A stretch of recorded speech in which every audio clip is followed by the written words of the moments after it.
Assalamualaikum warahmatullahi wabarakatuh. Pada kesempatan ini saya akan menjelaskan tugas pada modul 1.1.A.6 tentang demonstrasi kontekstual, yaitu pendidikan yang berpihak pada murid. Perkenalkan, saya Andi Arman Ardiansyah, SPD GR dari UPT SMPN Satap Jameng nomor 41 Kepulauan Selayar, merupakan peserta calon guru penggerak Angkatan 9 Kabupaten Kepulauan Selayar. Perkenalkan juga pendamping calon guru penggerak, yaitu Bapak Muhammad Anwar M sebagai fasilitator dan Ibu Syamsidar SPD GR sebagai pengajar praktik. Sebagai seorang guru, saya selalu mendengar miskonsepsi yang terjadi di antara guru-guru di lingkungan sekolah saya, terutama tentang konsep murid yang merdeka. Guru menganggap bahwa murid yang merdeka akan kehilangan budi pekertinya, sopan santunnya, bahkan akan berbuat semena-mena kepada gurunya. Kekhawatiran dan ketakutan ini bukan hanya terjadi kepada rekan-rekan guru yang lain, akan tetapi saya pribadi juga takut akan hal tersebut. Sebelum mengikuti program pendidikan guru penggerak, kekhawatiran dan ketakutan itu masih melekat pada pikiran saya. Akan tetapi setelah mempelajari modul pada program guru penggerak tentang pemikiran Ki Hajar Dewantara, pemikiran saya tentang murid yang merdeka menjadi lebih terbuka.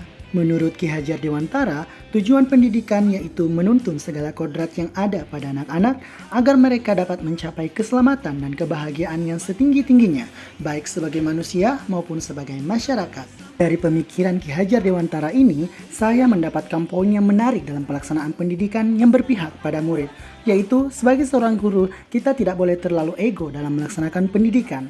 Setiap murid memiliki kodratnya masing-masing. Tugas kita adalah bagaimana kita menuntun mereka untuk mencapai kodratnya. Kikiskan ego dan jangan memaksa murid untuk mengikuti apa yang kita inginkan.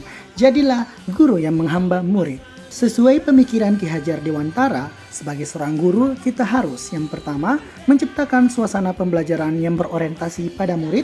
Kedua, mampu menuntun murid sesuai dengan kodratnya, baik kodrat alam maupun kodrat zaman. Yang ketiga, mampu memahami karakteristik murid. Dan yang keempat, mampu memahami tujuan pembelajaran. Hal ini dilakukan agar terciptanya murid yang memiliki kemampuan di bidang pengetahuan dan teknologi, serta memiliki budi pekerti luhur yang baik. Dalam melakukan kegiatan menuntun, hendaknya kita mengingat semboyan Ki Hajar Dewantara tentang trilogi pendidikan yang biasa dikenal dengan sistem Among, yaitu yang pertama Ingarsa Sung Tulada, yang artinya guru harus memberikan contoh dan panutan kepada muridnya. Yang kedua Ingmadia Mangungkarso, yaitu guru harus bisa menuntun dan membangkitkan semangat dan kemauan murid untuk terus belajar dan melakukan inovasi. Dan yang ketiga Tutwuri Handayani, yaitu guru harus memberikan motivasi dan arahan yang baik kepada muridnya. Dengan memahami trilogi pendidikan tersebut, diharapkan guru mampu memberikan pendidikan yang berorientasi pada murid dengan cara: yang pertama, memberikan kemerdekaan yang seluas-luasnya dalam belajar. Kedua, berpikir kreatif dan inovatif untuk mengembangkan ide sesuai minat dan bakatnya. Ketiga, menyesuaikan perkembangan zaman dengan memanfaatkan teknologi dalam proses pembelajaran. Namun, pada kenyataannya, masih banyak guru-guru yang tidak memahami pemikiran Ki Hajar Dewantara tersebut. Masih banyak di sekolah-sekolah yang menerapkan atau menggunakan metode konvensional dalam pembelajaran seperti metode teacher center.